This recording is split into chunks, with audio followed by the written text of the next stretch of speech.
जय हिंद दोस्तों। आपका फिर से बहुत बहुत स्वागत है अपने YouTube चैनल सिलेक्शन फार्मूला की ऑनलाइन क्लास में। साथियों, ये क्लास हमारी फिजिकल ज्योग्राफी से रहेगी, जिसके अंतर्गत हम एग्जाम का मोस्ट इम्पोर्टेंट टॉपिक, एग्जाम का फेवरेट टॉपिक रॉक्स, चट्टानें, एग्जाम के पॉइंट ऑफ व्यू से कवर करेंगे। साथियों, आपको पता ही होगा कि एग्जाम में चट्टानों से संबंधित सवाल जरूर पूछे जाते हैं। एग्जाम की दृष्टि से ये टॉपिक बहुत ही इम्पोर्टेंट है। तो साथियों, देर न करते हुए अपने वीडियो को शुरू करते हैं और समझ लेते हैं कि चट्टानें यानी कि रॉक्स क्या होती हैं। तो साथियों, सबसे पहले हम समझेंगे कि चट्टानें क्या हैं। चट्टानों को एक नाम से और जानते हैं, सेल। तो सेल या चट्टानें क्या होती हैं? तो ये होती हैं खनिजों का ठोस रूप। ठीक है, जो भी हमारे खनिज होते हैं, खनिजों का जो ठोस रूप है वही चट्टान कहलाता है। और ये चट्टान ही हमारी पूरी पृथ्वी की संरचना करती हैं। हमारी जो पूरी पृथ्वी है वो चट्टानों से मिलके बनी हुई है। अब चट्टानें भी एक तरह की नहीं होती हैं, कई सारे तरह की चट्टान होती हैं। इनके जो प्रमुख नाम हैं वो हम देख लेते हैं। वैसे हम पूरी वीडियो में इनको थोड़ा डिटेल से पढ़ेंगे। तो एक चट्टान होती है इग्नियस, और इग्नियस को हिंदी में बोलते हैं साथियों आग्नेय। ठीक है, दूसरी चट्टान होती हैं सेडिमेंट्री, और सेडिमेंट्री को बोलते हैं अवसादी चट्टान। तीसरी होती है मेटामॉर्फिक, मेटामॉर्फिक को बोला जाता है कायांतरित, कायांतरित। ठीक है साथियों, तो ये हमारी तीन चट्टानें होती हैं प्रमुख निर्माण की दृष्टि से, एक आग्नेय, अवसादी और कायांतरित। इनको हम बहुत अच्छे से पढ़ेंगे इस क्लास में। अब बात आती है कि ये चट्टानें किस चीज़ से मिलकर बनती हैं। चट्टानों को बनाने वाला कौन है? तो चट्टानें मिनरल से मिलकर बनी होती हैं साथियों। आप इस चीज़ को समझ लो, बिना मिनरल्स के, बिना खनिजों के चट्टानें नहीं बन सकती। ठीक है, अब खनिज किससे मिलके बने होते हैं? तो आपने एक चीज़ सुनी होगी, तत्वों से मिलके खनिज बनते हैं। ठीक है, तो साथियों आगे बढ़ते हैं और देखते हैं। वो आज की क्लास में पढ़ना है रॉक्स। ठीक है, रॉक्स यानी कि चट्टानें। अब चट्टानों के बारे में हमने देख लिया कि चट्टानें किस चीज़ से मिलके बनती हैं। तो चट्टानें किसी एक चीज़ से नहीं मिलके बनी, कई सारी चीज़ों से मिलके बनी होती हैं, और उन कई सारी चीज़ों को हम खनिज कहते हैं। इसका मतलब है चट्टानें हमारी खनिजों से मिलके बनी होती हैं। अब बात आती है ये खनिज किस चीज़ से मिलके बने होते हैं? तो खनिज बने होते हैं मिलके तत्वों से, एलिमेंट। ठीक है, खनिजों को कहते हैं मिनरल्स और इनको कहते हैं एलिमेंट। ठीक है साथियों, तो जो चट्टानें हैं वो खनिजों से मिलके बनी होते हैं, खनिज तत्वों से मिलके बने होते हैं। अब क्वेश्चन आना एग्जाम में यहीं से शुरू हो जाता है। एग्जाम में पूछा जाता है तत्वों के बारे में कि क्रस्ट या भूपर्पटी, इसे कहते हैं साथियों भूपर्पटी। तो भूपर्पटी पर सर्वाधिक मात्रा में पाए जाने वाला तत्व कौन सा है? यहाँ से क्वेश्चन बनना शुरू हो जाता है। भूपर्पटी पर सर्वाधिक मात्रा में पाए जाने वाला तत्व कौन सा है? और एक क्वेश्चन ये भी पूछा जाता है कि अर्थ, पृथ्वी में पाए जाने वाला सर्वाधिक तत्व कौन सा है? तो आज की क्लास में हम यहीं से पढ़ना शुरू करेंगे। सबसे पहले हम देखेंगे तत्व को कि कौन सा तत्व क्रस्ट में सबसे ज़्यादा पाया जाता है और कौन सा तत्व अर्थ में सबसे ज़्यादा पाया जाता है। दूसरे नंबर पर देखेंगे चट्टानें कौन कौन से मिनरल से बनी है, कौन कौन से खनिज से मिलकर बनी है, और फिर एक्सप्लेन करेंगे हमारे टॉपिक को, चट्टानें या रॉक्स। तो साथियों आगे बढ़ते हैं और सबसे पहले देख लेते हैं क्रस्ट में पाए जाने वाले एलिमेंट। तो दोस्तों, क्रस्ट में 8 मेजर एलिमेंट्स पाए जाते हैं, 8 प्रमुख तत्व पाए जाते हैं जो कि भूपर्पटी को बनाते हैं। ठीक है, जो कि हमारी क्रस्ट का निर्माण करते हैं। तो बात आती है कि क्रस्ट में पाए जाने वाला, सबसे ज़्यादा मात्रा में पाए जाने वाला तत्व कौन सा है? तो वो है नंबर 1 पे ऑक्सीजन, जिसे हम O2 कहते हैं। दूसरे नंबर पे भूपर्पटी में सिलिका पाई जाती है, जिसे SI कहते हैं। फिर तीसरे नंबर पर एल्यूमिनियम Al, 4 नंबर पर फेरस Fe, 5 नंबर पर कैल्शियम Ca, 6 नंबर पर सोडियम Na, फिर पोटेशियम K और मैग्नीशियम Mg। तो इस प्रकार से ये है इनका क्रम, यानी कि सर्वाधिक मात्रा में जो भूपर्पटी या क्रस्ट में पाया जाता है वो ऑक्सीजन है। फिर उसके बाद silica, aluminium, ferrous, calcium, sodium, potassium, magnesium. ये 8 प्रमुख तत्व हैं जो हमारी भूपर्पटी का निर्माण करते हैं। ठीक है दोस्तों, अब आगे देखते हैं। ये हमने क्रस्ट को देख लिया। क्रस्ट में पाए जाने वाले 8 मेजर एलिमेंट। अब हम 8 मेजर एलिमेंट देखेंगे जो अर्थ का निर्माण करते हैं। ठीक है, अब देख लेते हैं 8 मेजर एलिमेंट्स ऑन अर्थ। इसका मतलब है पहले हमने क्रस्ट पर देखा था, भूपर्पटी पर पाए जाने वाले 8 प्रमुख तत्व। अब देख रहे हैं भूपर्पटी यानी कि क्रस्ट के साथ मेंटल प्लस कोर, यानी कि पूरी अर्थ में सबसे ज़्यादा कौन सा तत्व पाया जाता है, तो वो है फेरस, आयरन भी। फेरस के बाद नंबर 2 पे ऑक्सीजन O2, फिर सिलिका Si, मैग्नीशियम Mg, 5 पे है nickel Ni, sulphur S, calcium Ca, aluminium Al। ठीक है साथ 8 मेजर एलिमेंट्स यानी कि 8 प्रमुख तत्व जो हमारी पूरी पृथ्वी को बनाते हैं। उनमें सबसे ज़्यादा है आयरन, फिर oxygen, silica, magnesium, nickel, sulphur, calcium और एल्यूमिनियम। अब आप इन दोनों चीज़ों को याद कर लेना कि क्रस्ट में सबसे ज़्यादा क्या पाया जाता है और अर्थ में सबसे ज़्यादा क्या पाया जाता है। अगर पूरा याद ना कर पाओ इनका क्रम तो पहला जरूर याद होना चाहिए कि अर्थ में सबसे ज़्यादा फेरस पाया जाता है और क्रस्ट में सबसे ज़्यादा ऑक्सीजन पाया जाता है। ठीक है साथियों, अब हम खनिजों को देख लेते हैं जो चट्टानों को बनाते हैं। तो चट्टानों के निर्माण में सहायक 6 प्रमुख खनिज, तो 6 मेन मिनरल्स को देख लेते हैं जो कि क्या करते हैं, चट्टान का निर्माण करते हैं। अब इसमें भी मैंने नंबर डाल के लिख दिए 6, लेकिन इनका मतलब ये नहीं है कि जो फील्ड्स पर नंबर 1 पर लिखा है वो सबसे ज़्यादा पाया जाता है। अलग अलग तरह की चट्टानें होती हैं, किसी में कोई खनिज ज़्यादा पाया जाता है तो किसी में कोई पाया जाता है। बस ये 6 खनिज प्रमुख हैं, आपको इतना याद रखना है। ठीक है साथियों, आप इसे भूलना मत। तो अब हमें देखना है नंबर 1 फील्ड्स पर क्वार्ट्ज, एम्फीबोल, पायरोक्सिन, अब्रक, इसको इंग्लिश में बोलेंगे माइका, और ओलिविन। ये हमारे 6 मेजर मिनरल्स हैं जो क्या करते हैं, जो चट्टानों को बनाते हैं। ठीक है साथियों, अब आपको याद रखने वाली एक बात है कि इनमें जो फील्ड्सपर और क्वार्ट्ज हैं इन दोनों में Si यानी कि सिलिका की मात्रा ज़्यादा पाई जाती है। ठीक है साथियों, सिलिका की, ये आप याद रखेंगे कि इन दोनों में फील्ड्सपर में और क्वार्ट्ज में सिलिका की मात्रा ज़्यादा पाई जाती है। और ये दोनों ऐसे भी हैं जो ज़्यादातर चट्टानों में आपको पाए जाते हैं। ठीक है, अब आपको ये याद नहीं होंगे, थोड़े से नाम अजीब से लगते हैं, फील्ड्सपर, क्वार्ट्ज, एम्फीबोल, पायरोक्सिन, माइका और ओलिविन। तो इसे याद करने के लिए आप एक शॉर्ट ट्रिक अपना सकते हैं, PMO और उसके साथ FAQ। FAQ का मतलब आप ऐसे समझ सकते हैं, फ्रीक्वेंटली आस्क्ड क्वेश्चंस। ठीक है, बार बार पूछे जाने वाले क्वेश्चन। और PMO प्राइम मिनिस्टर ऑफिस, आप इससे इस कूट से इसे याद कर सकते हैं। P का मतलब होता है साथियों पायरोक्सिन, M का मतलब होता है माइका और O का मतलब होता है ओलिविन, और F का मतलब होता है फील्ड्सपर, A का मतलब होता है एम्फीबोल और Q का मतलब होता है क्वार्ट्ज।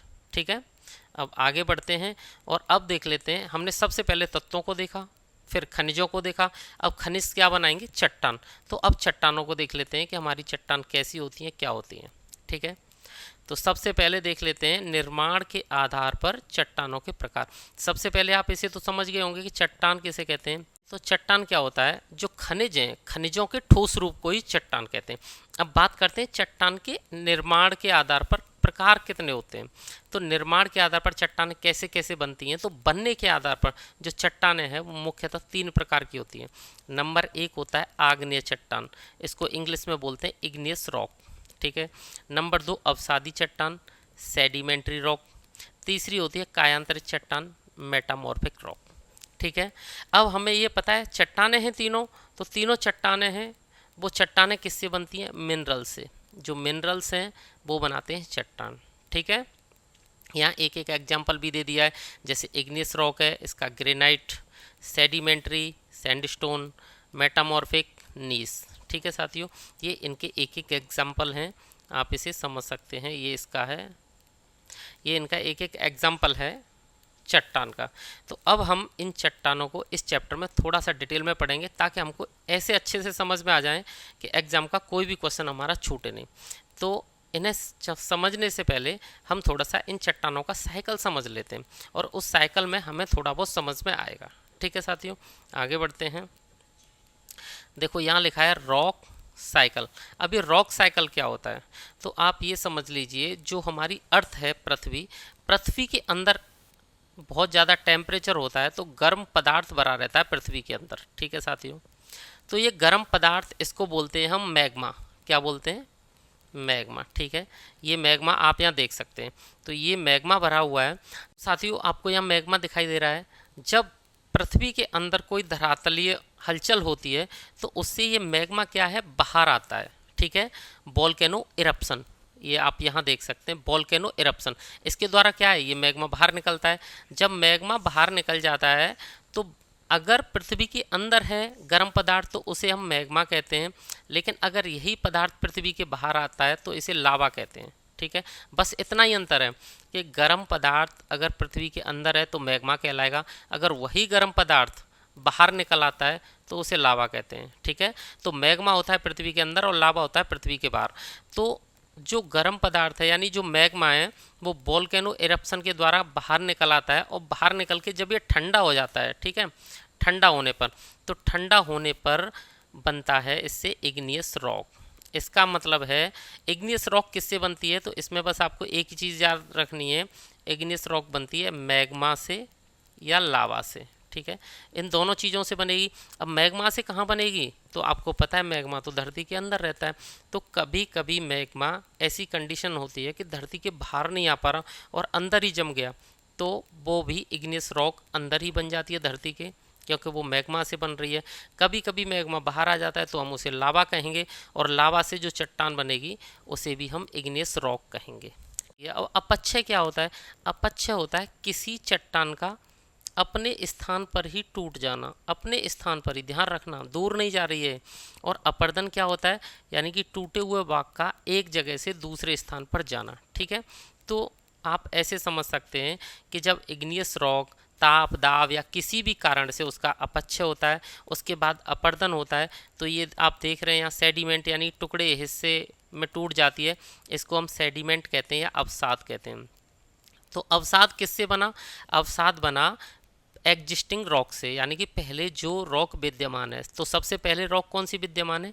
इग्नियस रॉक, और इग्नियस रॉक से अवसाद बन गया, और ये अवसाद भी ताप दाब या कुछ कारणों से जम गया, तो इस चट्टान को बोलेंगे अवसादी चट्टान यानी कि सेडिमेंट्री रॉक।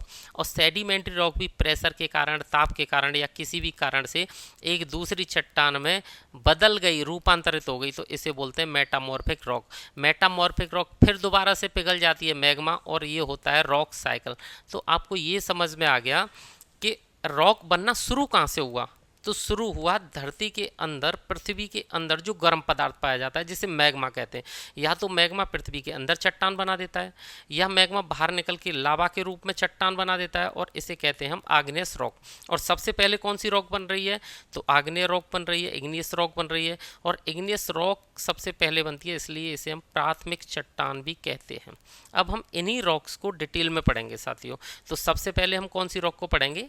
इग्नियस रॉक को। ठीक है, आग्नेय चट्टान को। आगे बढ़ते हैं। आग्नेय चट्टानें, इग्नियस रॉक्स। तो साथियों अब समझ लेते हैं सबसे पहले कि इनको आग्नेय चट्टानें या इग्नियस रॉक्स ही इनका नाम क्यों दिया गया, क्योंकि ये हमें पता है किससे बन रही हैं, मैग्मा या लावा से। मैग्मा लावा कैसा होता है, बिल्कुल आग होता है, बहुत ज़्यादा गर्म होता है। ठीक है, तो ये किससे बन रही हैं, आग से, आप ऐसे समझ सकते हैं। और आग को लैटिन भाषा में, क्योंकि ये नाम लैटिन है, तो आग को लैटिन में बोलते हैं इग्निस। ठीक है, तो इसलिए इनका नाम है इग्नियस रॉक्स या आग्नेय चट्टानें। ठीक है, अब सबसे पहले आपको पता है, ये समझ लीजिए आप कि कोई भी चट्टान नहीं है थोड़ी देर के लिए, फिर सबसे पहले पृथ्वी के अंदर गर्म मैग्मा भरा हुआ है, पृथ्वी के अंदर कोई आंतरिक हलचल हो रही है जिससे मैग्मा बाहर आ रहा है और लावा के रूप में कोई चट्टान बन रही है। तो इसका मतलब है सबसे पहली जो चट्टान बनी वो कौन सी चट्टान बनती है, तो इग्नियस रॉक्स ही बनी है, आग्नेय चट्टान है। ठीक है, तो इसलिए इनको प्राथमिक या प्राइमरी रॉक्स भी कहते हैं। अब बात करते हैं साथियों, जब लावा निकलता है पृथ्वी के अंदर से, मैग्मा बाहर आता है, तो एक बड़े रूप में आता है। ठीक है, तो ये मान लीजिए आप दो चित्र दिखाता हूँ मैं आपको।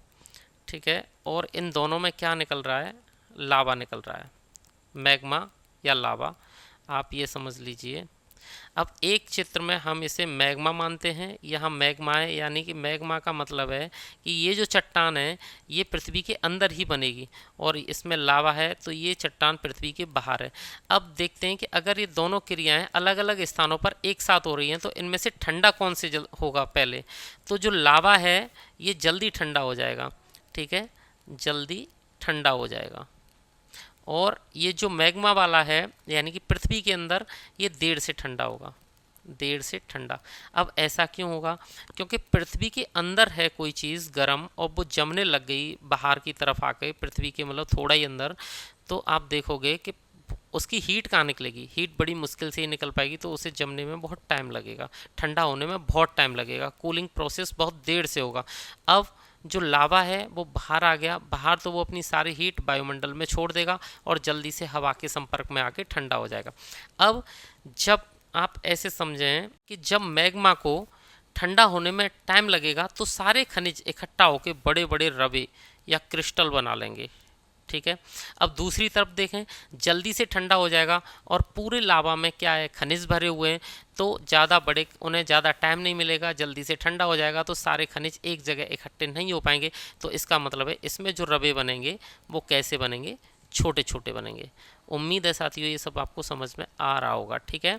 तो जब कोई मैग्मा अंदर ही देर से ठंडा होता है तो रवे या क्रिस्टल बड़े बड़े बनते हैं, और लावा के रूप में जब बाहर आ जाता है और जल्दी से ठंडा होता है तो जो क्रिस्टल हैं वो छोटे छोटे बनते हैं।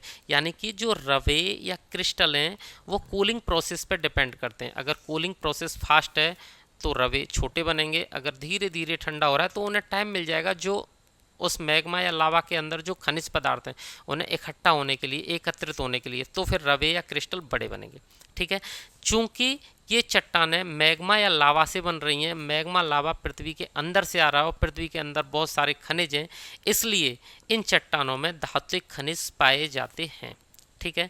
अब साथियों थोड़ी देर के लिए आग्नेय चट्टानों से बाहर चलते हैं और ये मान लेते हैं कि ये हमारे पास कोई पहले से ही चट्टान है और इस चट्टान से कुछ टुकड़े टूट रहे हैं और ये टुकड़े नीचे जाके जम रहे हैं। पहले ऐसे जाके इकट्ठे हो गए, फिर ऊपर एक परत और इकट्ठी हो गई, फिर ऊपर, यानी कि जितने टुकड़े आते रहे होंगे और इकट्ठे होते जाएंगे और ये भी एक क्या बन जाएगी, चट्टान, ऐसे समझिए।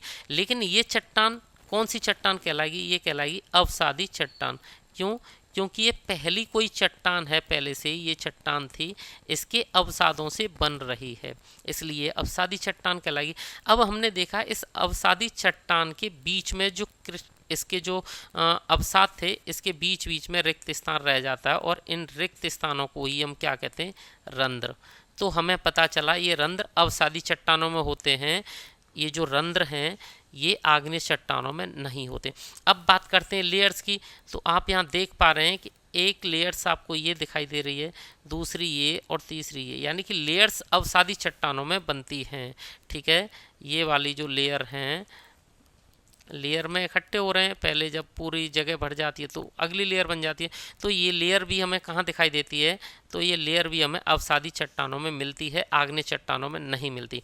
अब बात करते हैं जीवाश्म की, तो आपको पता है जब ऊपर से अवसाद आ रहे हैं, पहाड़ से, चोटी से कहीं आएंगे, इधर उधर जाके इनका जो अवसाद है वो इकट्ठा होगा, तो बीच में पेड़ पौधे, पत्ती, जीव जंतु जो भी कुछ आएगा, यानी कि तो वो जीवाश्म के रूप में इसमें दब जाएगा और प्रेशर से वो क्या बन जाएगा, जीवाश्म बन जाएगा, ठीक है, ताप और दाब के कारण। लेकिन अब बात करें आग्नेय चट्टानों की, तो आग्नेय चट्टानों में तो मैग्मा या लावा निकलता है और उसके अंदर बहुत कम ही चांस रहते हैं कि उसमें मतलब जीवाश्म मिल जाए। क्यों? क्योंकि अगर उसमें पेड़ पौधे, जीव जंतु कुछ जाते भी हैं तो वो इतना गर्म होता है कि वो तुरंत बिल्कुल फुली डिस्ट्रॉय हो जाते हैं, ठीक है साथियों। तो अब इन दोनों कंपेयर से हमें पता चल गया आग्नेय चट्टानों में रंध्र, परतें और जीवाश्म नहीं पाए जाते हैं। अब बात करते हैं कि जो आग्नेय चट्टानें, इग्नियस रॉक्स, इनमें रासायनिक अपक्षय, केमिकल वेदरिंग कम होता है, ठीक है। भौतिक अपक्षय, फिजिकल वेदरिंग अधिक होता है। अब केमिकल वेदरिंग क्या होता है, तो आपने देखा था साथियों, यहाँ पे क्या था, यहाँ पे बहुत सारे पोर थे और पोर से पानी अंदर जा सकता है और पानी जब किसी चट्टान के अंदर चला जाएगा तो उसके अंदर क्रिया होगी, रासायनिक अभिक्रिया, और चट्टानें जल्दी टूट जाएंगी। अब इसके ऊपर हमने देखा था तो इसमें तो क्रिस्टल या रवे दिखते हैं, लेकिन कोई भी पोर या रंध्र है ही नहीं, पानी जा ही नहीं सकता। तो इसका मतलब है आग्नेय चट्टानों में रासायनिक अपक्षय यानी कि केमिकल वेदरिंग नहीं होती या बहुत ही कम होती है, और भौतिक अपक्षय तो होता है। ठीक है साथियों, अब ये चट्टानें सामान्यतः कठोर होती हैं। अब साथियों यहाँ दो वर्ड हमने सीखे, रासायनिक अपक्षय, भौतिक अपक्षय। ठीक है, इसे लेकिन हम आगे डिस्कस करेंगे। अब आपको बस इतना पता चल गया कि आग्नेय चट्टानें कैसी होती हैं। आग्नेय चट्टानों का नाम, ये बहुत ही गर्म मैग्मा या लावा से बनती हैं, इसलिए आग्नेय चट्टानें बोलते हैं या इग्नियस रॉक्स बोलते हैं। ये प्राथमिक चट्टानें होती हैं और इनमें रवे या क्रिस्टल बनते हैं। इनमें धात्विक खनिज पाया जाता है। रंध्र, परतें और जीवाश्म इसमें नहीं पाए जाते। रासायनिक अपक्षय इनमें कम होता है, भौतिक अपक्षय अधिक होता है, और ये चट्टानें सामान्यतः कठोर होती हैं। ठीक है, अब आगे बढ़ते हैं और देख लेते हैं एक चट्टान। अब ये क्या है साथियों, ये आपको ग्रेनाइट दिखाई दे रहा है, और ग्रेनाइट में आपको क्रिस्टल देखने हैं। तो आपको ये क्रिस्टल भी दिखाई दे रहे हैं, खूब बड़े बड़े क्रिस्टल हैं, स्पष्ट दिखाई दे रहे हैं। ठीक है साथियों, तो ये होते हैं क्रिस्टल। अब हम आगे बढ़ते हैं, हम आग्नेय चट्टानों को थोड़ा सा डिटेल से समझ लेते हैं, ताकि इनसे संबंधित कोई भी क्वेश्चन हमारा एग्जाम में ना छूटे। टाइप्स ऑफ इग्नियस रॉक्स यानी कि आग्नेय चट्टानों के प्रकार। तो आग्नेय चट्टानों को हम दो तरीके से बांट सकते हैं। पहला है निर्माण की स्थिति के आधार पर, और दूसरा है साथियों रासायनिक संरचना के आधार पर। ठीक है, तो निर्माण की स्थिति के आधार पर यानी कि इनका निर्माण कैसे कैसे होता है, कहाँ होता है, उसके आधार पर। अगर हम इन्हें निर्माण की स्थिति के आधार पर देखें तो मैंने बताया था कि जब मैग्मा बाहर आ रहा होता है तो कुछ स्थितियां ऐसी होती हैं कि वो पृथ्वी की सतह के ऊपर आ ही नहीं पाता और अंदर ही जमने लग जाता है।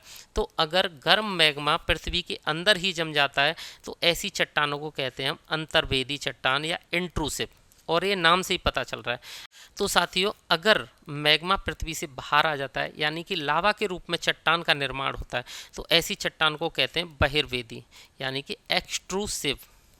ठीक है, अब साथियों जो बहिर्वेदी चट्टान होती हैं वो तो एक ही तरह की होती हैं, लेकिन जो अंतर्वेदी या इंट्रूसिव चट्टान है उनको हम दो रूपों में बांट सकते हैं। एक पातालीय यानी कि प्लूटोनिक, और दूसरी अधिवतलीय हाइपावेसल। अब पातालीय क्या होती हैं, ये होती हैं साथियों ज़्यादा गहरी, ये होती हैं गहराई में, गहराई में, अधिक गहराई में, और ये होती हैं कम गहराई में। ठीक है, कम गहराई में, बस ये अंतर है।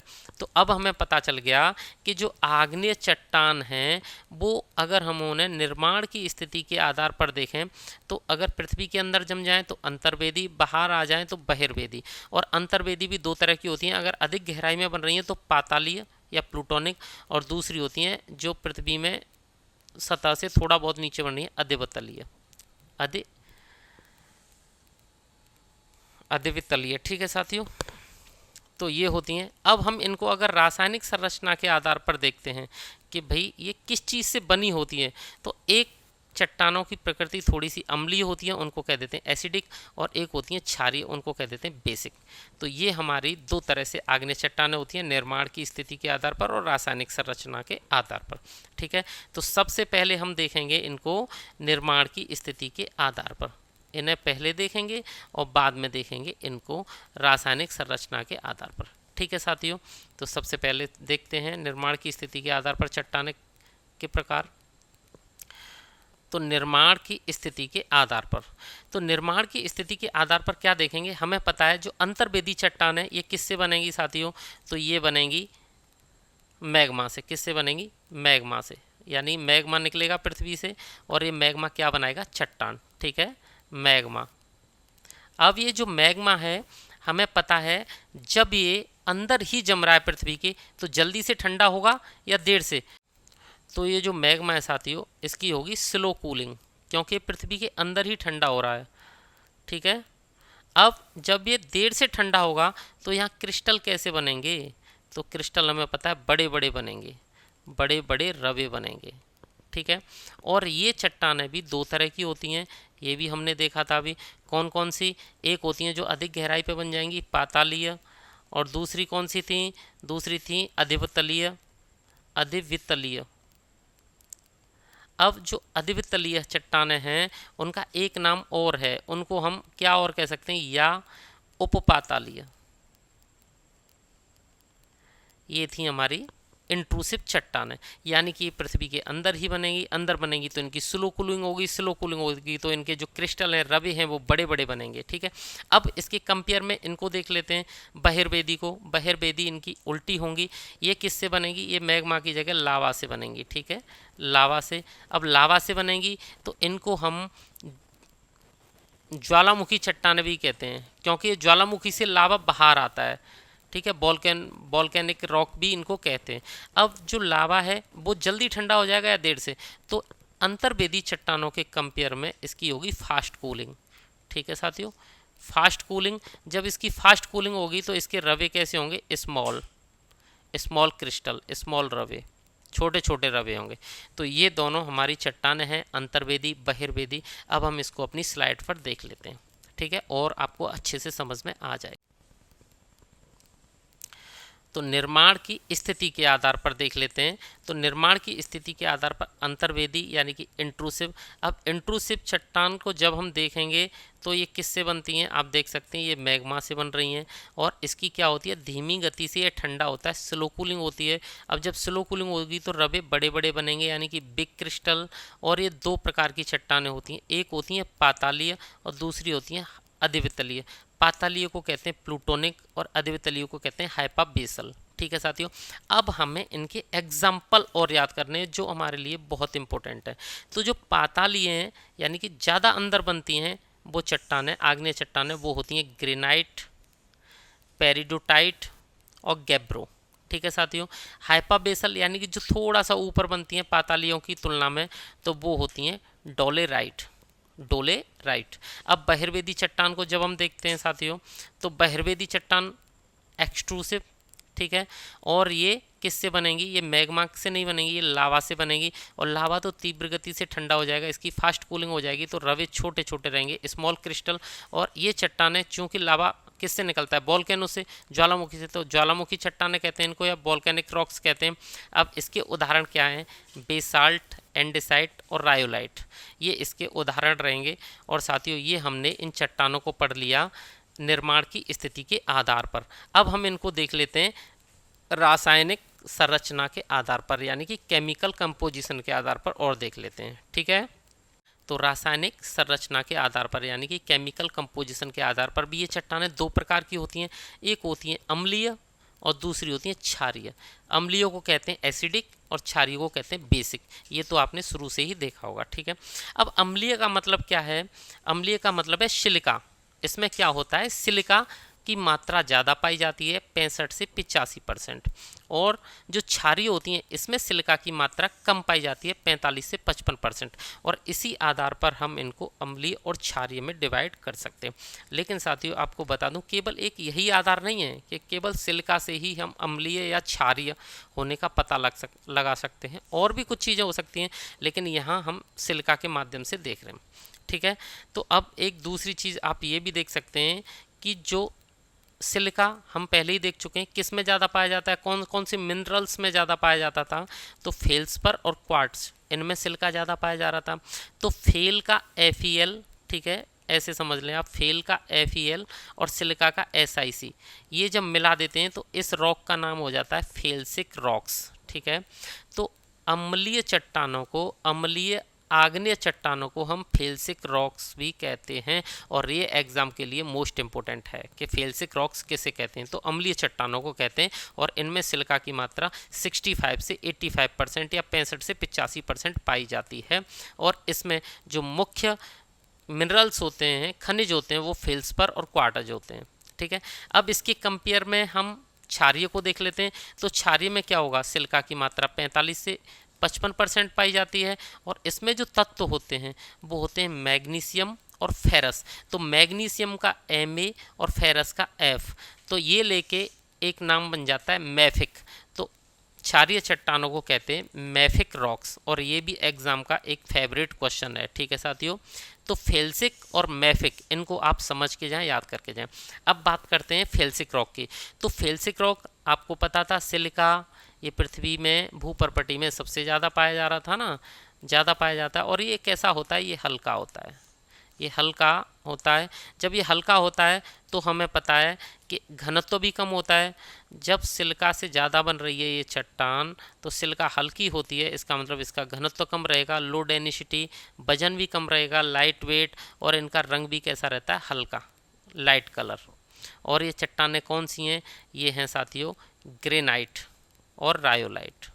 ठीक है, अब क्षारीय को देख लेते हैं। तो क्षारीय मैग्नीशियम फेरस से बनी है। आयरन तो भारी होता है तो इसका घनत्व तो कैसा होता है, अधिक होता है, वजन भी कैसा होता है, ज़्यादा, यानी कि हाई डेंसिटी और हैवी वेट, और रंग भी कैसा होता है, गहरा, डार्क इन कलर। तो और ये चट्टानें कौन सी हैं, बेसाल्ट और गैब्रो। ठीक है, तो ये थी हमारी एसिडिक और क्षारीय चट्टानें। एक बार और समझ लीजिए, तो जो अम्लीय चट्टानें हैं उसमें सिलिका की मात्रा 65 से 85% पाई जाती है। दो प्रमुख खनिज हैं, फेल्सपर और क्वार्टज, और इसमें सिलिका ज़्यादा पाई जाती है। और ये सिलिका कैसा होता है, हल्का होता है। इसको फेल्सिक रॉक भी कहते हैं। इसका रंग हल्का होता है, घनत्व कम होता है, वजन कम होता है। उदाहरण है ग्रेनाइट और रायोलाइट। अगर बात करें बेसिक रॉक्स यानी क्षारीय की, तो इसमें सिलिका 45 से 55% पाई जाती है। मैग्नीशियम और फेरस इसमें ज़्यादा पाया जाता है, जो कि हैवी होता है, भारी होता है। ठीक है, तो ये चट्टान भी भारी होगी और इसे मैफिक रॉक्स भी कहते हैं। इसका रंग गहरा होता है, घनत्व अधिक होता है, वजन ज़्यादा होता है, और ये चट्टानों के उदाहरण हैं बेसाल्ट और गैब्रो। ठीक है साथियों, अब आगे बढ़ते हैं और आगे बढ़ के कुछ चट्टानों के उदाहरणों को देख लेते हैं। ठीक है, तो इग्नियस रॉक्स एग्जाम्पल्स। अब इग्नियस रॉक्स के एग्जाम्पल देख लेते हैं। वैसे तो मैं आपको दिखा चुका हूँ, बता भी चुका हूँ। तो एक होता है साथियों बेसाल्ट। बेसाल्ट आप देख सकते हैं बेसाल्ट को। ओब्सिडियन, और ओब्सिडियन को देख सकते हैं। इसमें क्या है, कोई भी क्रिस्टल नहीं पाया जाता, रवे, इसमें जो रवे हैं वो नहीं पाए जाते, और ये बहुत ही कैसा होता है, चिकना टाइप का होता है ओब्सिडियन। और ये है प्यूमिक। प्यूमिक को याद रखना, ये रायोलाइट, एंडेसाइट, डायोराइट, गैब्रो और टफ, ये हमारे सारे के सारे एग्जाम्पल किसके, इग्नियस रॉक्स के हैं। ठीक है साथियों, आगे बढ़ते हैं और अब देख लेते हैं कि ये इग्नियस रॉक्स के उपयोग क्या हैं, यूज क्या है इग्नियस रॉक्स के। तो हमने देखा था ग्रेनाइट भी इग्नियस रॉक्स है, बेसाल्ट भी इग्नियस रॉक्स है, प्यूमिक इसके नाम है, ये भी क्या है, इग्नियस रॉक्स है। और बहुमूल्य कई सारे पत्थर होते हैं आग्नेय चट्टानों के। ठीक है, अब इनके देख लेते हैं हम उपयोग। तो जो ग्रेनाइट है इसका उपयोग आपको पता ही है, ग्रेनाइट का तो भवन निर्माण में किया जाता है। आजकल टेबल टॉप में भी किया जाता है। बहुत सारे टेबल होते हैं, उनका जो टॉप होता है जिस पर हम बैठते हैं, रखते हैं, खाना खाते हैं, लंच डिनर करते हैं, ग्रेनाइट का बना दिया जाता है। तो टेबल टॉप भी आजकल ग्रेनाइट का बनता है। अब बात करते हैं बेसाल्ट की।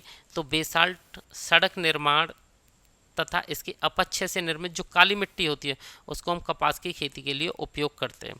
प्यूमिक, जहाँ और इसका उपयोग सौंदर्य प्रसाधनों में किया जाता है।